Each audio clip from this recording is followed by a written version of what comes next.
मध्य प्रदेश के महानगर कहलाते हैं। आज बढ़ते कोरोना संक्रमण के बाद लॉकडाउन लगा था और इंदौर में क्राइसिस मैनेजमेंट की बैठक में यह फैसला लिया गया। लोगों से सावधानी बरतने की अपील भी की गई है कि सावधानी ही सुरक्षा है। बाजार खोले जा रहे हैं। इंदौर आर्थिक राजधानी मध्य प्रदेश की और एक बार फिर से अपनी रफ्तार से इंदौर चलेगा, लेकिन इसके साथ ही कोरोना के संक्रमण से भी चूंकि लड़ना है तो सावधानी बरतना है, इसकी अपील भी लोगों से कर दी गई है। इसके साथ ही भोपाल में भी जो लॉकडाउन लगा था वो समाप्त हो गया। तो भोपाल और इंदौर अब वापस अपनी पुरानी गति में आएंगे।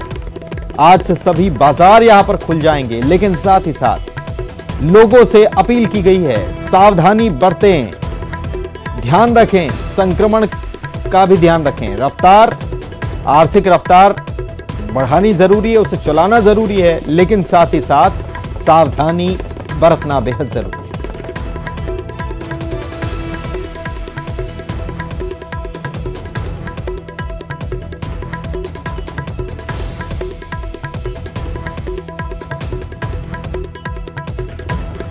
और हमारे सहयोगी शरद भोपाल से और अरुण त्रिवेदी इंदौर से हमारे साथ लाइव जुड़ चुके हैं। उनके पास चलते हैं, उनसे बात करते हैं। सबसे पहले शरद, मैं आपके पास आऊंगा। भोपाल में तो काफी दिनों का लॉकडाउन लगा था और आज तक का, सुबह तक का लॉकडाउन था, तो क्या आज राजधानी अपनी रफ्तार में आ गई है? सुबह कुछ दुकानें क्या खुली? उनकी अवधि है वो कल रात तक की ही थी और हालांकि रात का जो कर्फ्यू है वो 8 बजे से सुबह 5 बजे तक का वैसे ही सामान्य दिनों में जारी है। तो 10 दिन की जो अवधि है वो कल रात को 8 बजे खत्म हुई, लेकिन 8 से सुबह 5 बजे तक का जो कर्फ्यू है वो लागू था, वो भी अब उसकी अवधि भी खत्म हो गई है और आज से जो राजधानी है उसको भी अनलॉक कर दिया गया है।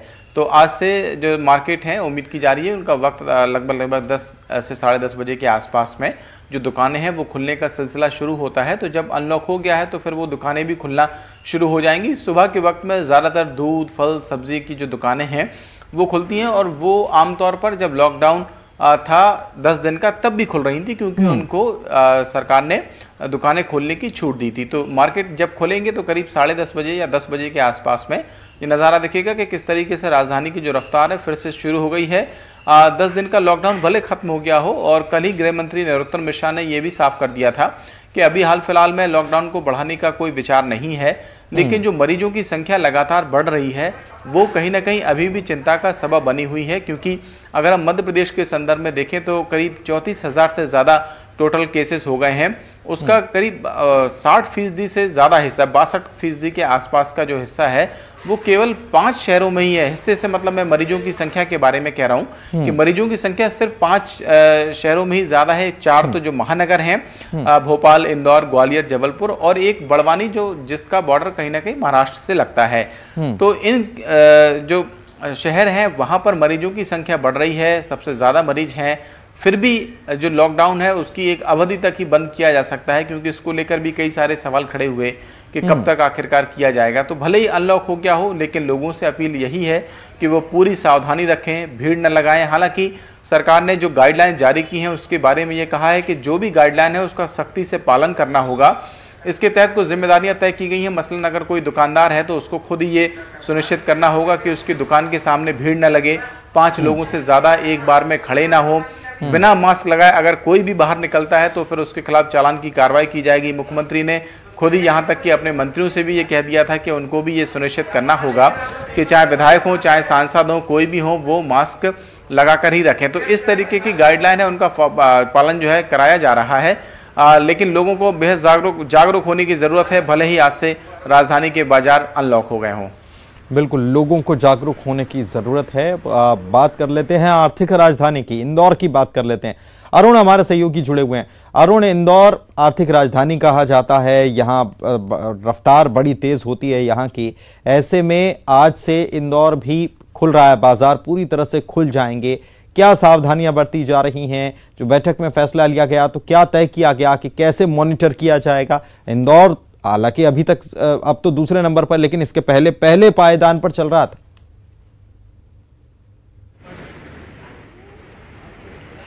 बिल्कुल, देखिए अगर इंदौर की बात की जाए तो कोरोना का रेड जोन अभी भी बना हुआ है। 80 से 90 मरीज रोज़ इंदौर से निकल रहे हैं, लेकिन आज से बाज़ार यहाँ पर खोल दिए गए हैं क्योंकि इंदौर आर्थिक राजधानी है और ज़्यादा दिनों तक इसको लॉक नहीं रखा जा सकता। पिछले 4 महीने से आर्थिक गतिविधियाँ बिल्कुल बंद थी।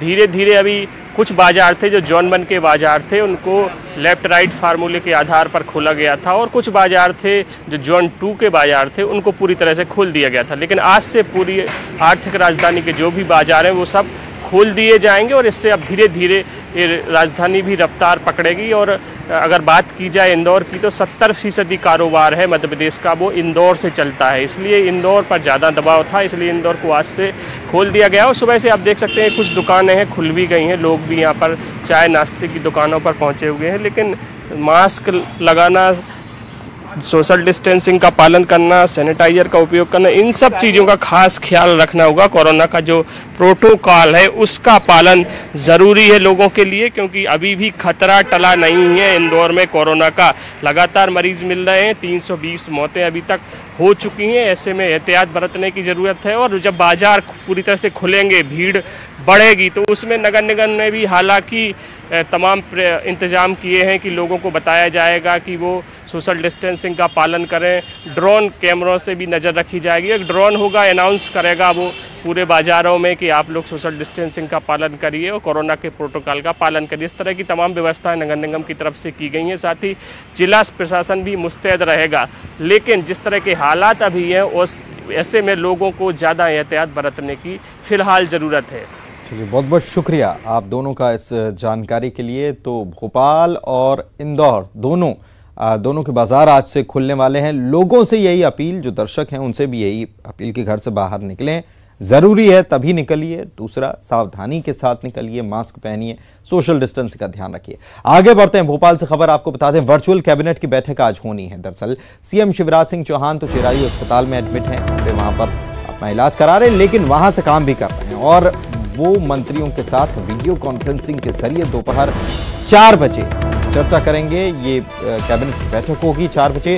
कोरोना की रोकथाम को लेकर बैठक में चर्चा की जाएगी। लोक सेवा गारंटी बिल को अध्यादेश के तौर पर लाए जाने के मुद्दे पर भी चर्चा हो सकती है। इसके अलावा फैसलों का अनुमोदन भी कैबिनेट में होगा।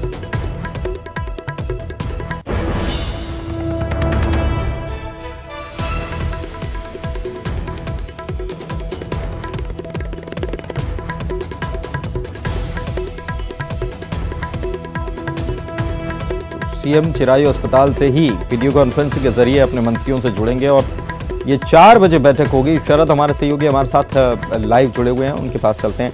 शरद, कैबिनेट की बैठक हर बार होती है, एक रूटीन प्रोसेस है, लेकिन पूरे प्रदेश की नज़र लगी होती है, क्योंकि क्या फैसले होते हैं वो पूरे प्रदेश के लिए लिए जाते हैं। तो क्या महत्वपूर्ण फैसले या क्या महत्वपूर्ण विषय इस कैबिनेट की बैठक में चर्चा के लिए रहेंगे?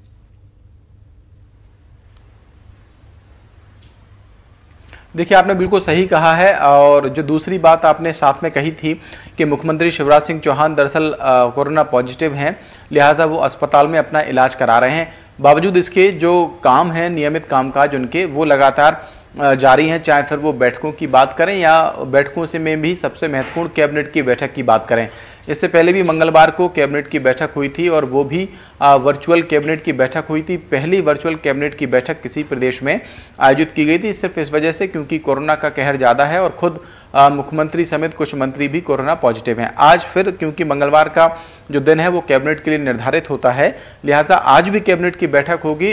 दोपहर बाद 4 बजे बैठक रखी गई है और कैबिनेट की आज की बैठक भी वर्चुअली ही की जाएगी, क्योंकि मुख्यमंत्री और मंत्री अभी भी अस्पताल में हैं और कोरोना का इलाज करा रहे हैं। जहां तक बात महत्वपूर्ण फैसलों की है, तो कोरोना को लेकर मुख्यमंत्री शिवराज सिंह चौहान ने कुछ दिन पहले ही अपने सभी मंत्रियों के साथ में वीडियो कॉन्फ्रेंसिंग से बातचीत की थी और ये कहा था कि जो कोरोना का प्रोटोकॉल है उसका सख्ती से पालन किया जाए। तो अब जबकि आज से, जैसा कि हम कुछ देर पहले भी बात कर रहे थे कि राजधानी अनलॉक हो गई है और बाकी जो बड़े शहर हैं वहाँ भी जो लॉकडाउन है वो अनलॉक हो रहा है, तो फिर उसके जो प्रोटोकॉल है उसको कैसे फॉलो कराया जाए, मंत्री खुद कैसे फॉलो करें और लोगों से कैसे कराएं, कुल मिलाकर जो कोरोना की रोकथाम है उसको लेकर मुख्यमंत्री महत्वपूर्ण चर्चा अपने मंत्रियों के साथ में करेंगे।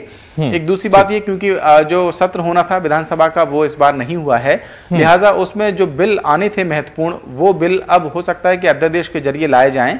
इसको लेकर भी कैबिनेट में चर्चा की जाएगी। लोक सेवा गारंटी अधिनियम बिल है, उसके बारे में ये कहा जा रहा है, और साथ ही साथ में जो सरकार ने कुछ फैसले लिए हैं उनका अनुमोदन भी आज की कैबिनेट की बैठक में किया जाएगा।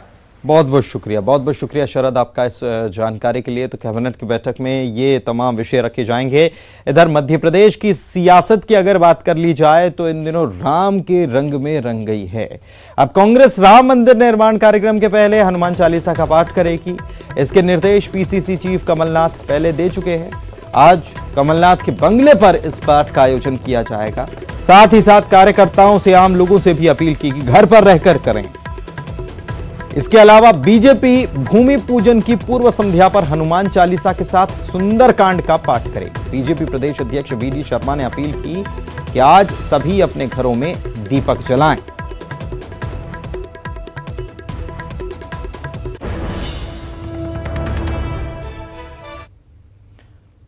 और इधर इंदौर में राम मंदिर निर्माण के भूमि पूजन का जश्न मनाया जाएगा और जल संसाधन मंत्री तुलसी सिलावट ने तय किया है कि वो 5 लाख लड्डू बंटवाएंगे और सांवेर क्षेत्र में ये लड्डू बांटे जाएंगे। शहर के धर्म स्थलों पर भी ये लड्डू पहुंचाए जाएंगे। पिछले 5 दिन से 25 कारीगर इन लड्डुओं को बनाने में लगे हुए हैं। ब्रेक के बाद आपका स्वागत है। चलिए खबरों में आगे बढ़ते हैं। अयोध्या से खबर बताएं कि राम मंदिर भूमि पूजन के अनुष्ठान का आज दूसरा दिन है और आज रामार्चा पूजन की जाएगी। 9 वैदिक धर्माचार्य ये पूजन कराएंगे। 8 बजे से ये पूजन शुरू हो चुका है। सुबह 8 बजे से ये पूजन शुरू हो चुका है। 6 घंटे तक ये पूजन चलेगा और रामलला के प्रधान पुजारी आचार्य सत्येंद्र दास के अनुष्ठान में शामिल होने पर आज भी संशय है। क्वारंटीन किए गए हैं दरअसल वे, और 6 घंटे ये पूजन चलेगा। सुबह 8 बजे से पूजन शुरू हो चुका है।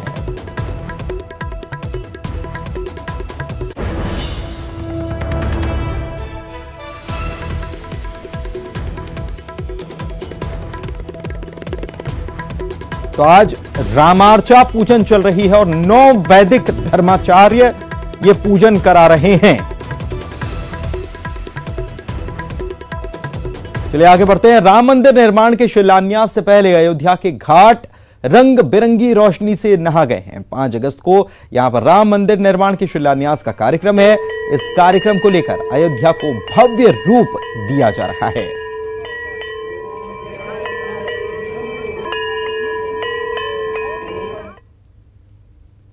वहीं भारी सुरक्षा के बीच आरएसएस प्रमुख मोहन भागवत इटारसी रेलवे स्टेशन पहुंचे। संघ प्रमुख पुष्पक एक्सप्रेस से अयोध्या के लिए रवाना हो गए। इटारसी में संघ प्रमुख के दौरे से मीडिया को दूर रखा गया।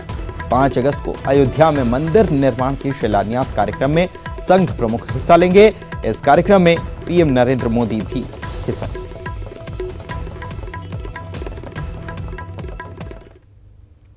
अयोध्या रंग महल के महाराज राम शरण दास ने तैयारियों को लेकर जानकारी दी। उनका कहना है कि अयोध्या से ही दीपावली का त्योहार दुनिया तक पहुंचा और इस लिहाज से अयोध्या में दीपोत्सव की भव्य तैयारी चल रही है जो ऐतिहासिक होगी। अब देखो सामने दीपक की आपने देखो रखा है, दीपक भी सामने, और अभी इससे सब तैयारियां चल रही हैं। और इसमें सजाने के लिए तो हमारे पास इतने संत हैं और हमारे विद्यार्थी हैं, सब लोग हैं, और तैयारी तो 4-5 दिन से ही चल रही है। जब से जोगी जी 25 तारीख को आए हैं तभी से हम लोगों ने रूपरेखा बना ली है और इसको दीप उत्सव के रूप में इतना भव्य बनाएंगे। जो दीप उत्सव संसार में देखने जोग हो ही रहा है, अब ये दीप उत्सव का दूसरा कोई उदाहरण हो ही नहीं पाएगा अयोध्या के अलावा। अयोध्या से दीपावली चली है और अयोध्या की दीपावली एक ऐतिहासिक रहेगी, ऐतिहासिक बनी रहेगी, ये हमको विश्वास। इंदौर में कोरोना के केस एक बार फिर से बढ़े। मेडिकल बुलेटिन जो सामने आया उसमें 89 नए केस सामने आए हैं। 3 मरीजों की कोरोना से मौत भी हो गई है। जिले में कुल 7,735 केस हो चुके हैं और पॉजिटिव केस की अगर बात की जाए तो 5,562 मरीज अब तक इसमें से कोरोना को मात दे चुके हैं। तो मेडिकल बुलेटिन में एक बार फिर से नए मामले सामने आए हैं। 89 मामले और अब तक कुल केस अगर इंदौर की बात की जाए तो 7,735 हो चुके हैं। 5,562 मरीज अब तक कोरोना को मात दे चुके हैं।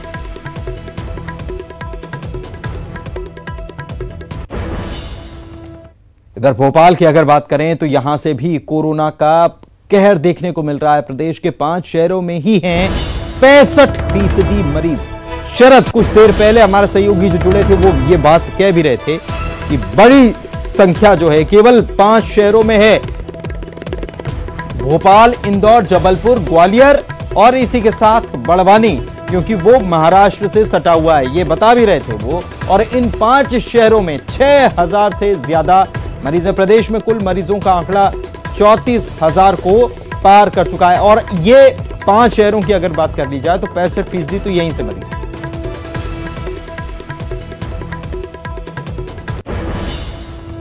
इधर राजधानी से खबर आपको बता रहे हैं, भोपाल से ट्रांसपोर्ट एसोसिएशन का 10 अगस्त से हड़ताल का ऐलान हो गया है। पूरे देश के साथ मध्य प्रदेश में भी हड़ताल की जाएगी। डीजल पर वैट को कम करने और रोड टैक्स में छूट देने की इन लोगों की तरफ से मांग की जा रही है।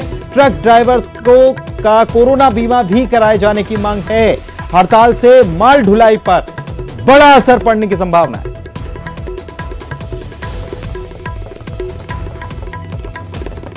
तो हड़ताल करने का ऐलान कर दिया गया। 10 अगस्त से ट्रांसपोर्ट एसोसिएशन ने ऐलान कर दिया है कि पूरे देश के साथ मध्य प्रदेश में भी यह हड़ताल रहेगी। डीजल पर वैट कम किया जाए, रोड टैक्स में छूट दी जाए, ट्रक ड्राइवर्स का कोरोना बीमा कराया जाए। हड़ताल अगर होती है तो माल ढुलाई पर भी असर पड़ेगा। इधर छत्तीसगढ़ की राजधानी रायपुर से खबर आपको बता रहे हैं, यहां पर भी कोरोना का कहर देखने को मिल रहा है। कल अगर पूरे प्रदेश की बात कर ली जाए तो कोरोना के 198 नए मरीज मिले और इसमें अब तक 9,820 मामले पूरे राज्य में सामने आ चुके हैं। इनमें से अच्छी बात यह कि 7200 से ज्यादा कोरोना मरीज रिकवर हो चुके हैं, लेकिन दूसरी तरफ मरीजों की संख्या तेजी से बढ़ती हुई थी। लगातार मामले सामने आते हुए 198 मामले बीते 24 घंटे में सामने आए।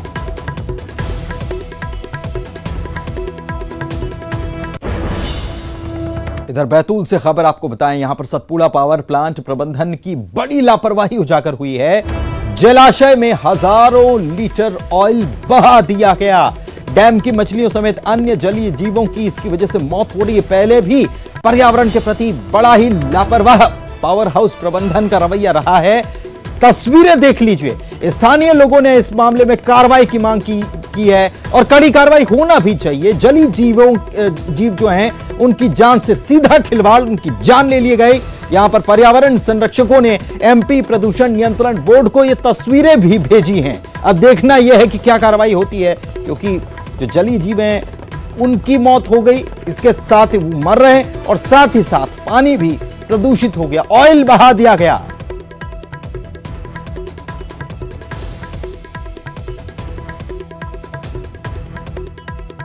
तो ये तस्वीरें आप देख रहे हैं, जलाशय में हजारों लीटर ऑयल बहा दिया गया और डैम की मछलियों की इसकी वजह से मौत हो रही है, जलीय जीवों की मौत हो रही है। स्थानीय लोगों ने कार्रवाई की मांग की है।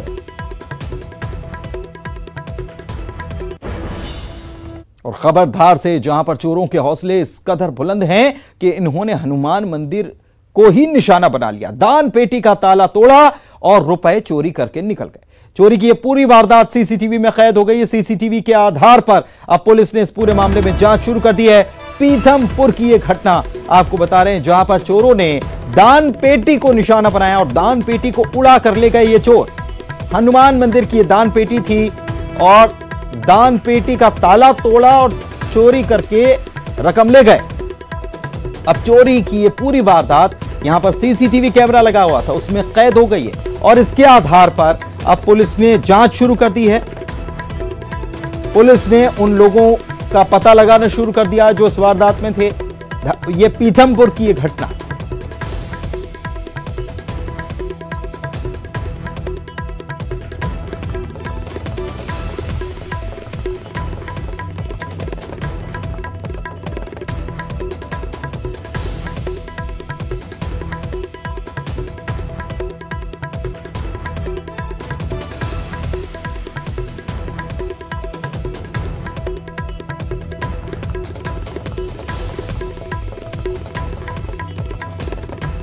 धार से ये बड़ी खबर आपको बता रहे हैं। चोरी की वारदात सीसीटीवी में कैद हुई और तस्वीरें देखिए कैसे यहां ये हनुमान मंदिर की जो ये दान पेटी है, यहां से ये चोर किस तरीके से इसे तोड़कर, इसका ताला तोड़कर और इससे रकम चुरा कर ले जा रहे हैं। बाकायदा सब्बल का इस्तेमाल किया गया।